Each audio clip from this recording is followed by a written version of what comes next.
ससुर हतालो जाई के बथानी भसुरा के रहे एगो अलग फूटानी। सास ससुर हतालो जाई के बथानी भसुरा के रहे एगो अलग फूटानी। के करा से भी पता कही करम कलछुल से दागल बा। के करा से भी पता कही करम कलछुल से दागल बा। भातार दारू पिए में पागल बा, देवर चोली रंगे में लागल बा। भातार दारू पिए में पागल बा, देवर चोली रंगे में लागल बा। देवर चोली रंगे में लागल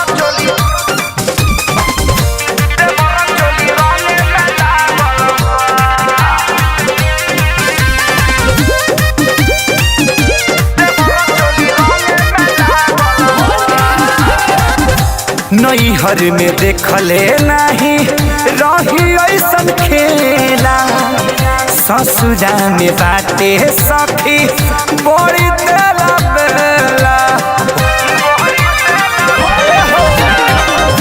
नैहर में देखले नहीं रही ऐसन खेला। ससुरा में बाटे सखी बड़ी तेला बेला। होली में हमारी जतिया सखी खूटी पटावल बा। होली में हमारी जतिया सखी खूटी पटावल बा।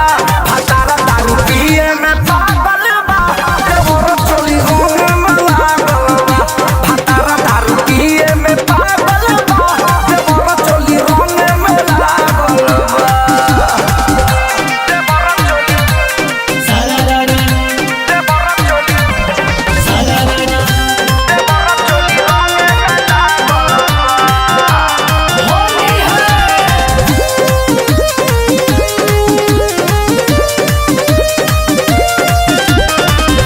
कुछु ना बुझाला सखी हंसी की रोई। बुझे वाला तू खैहा बात नहीं कोई।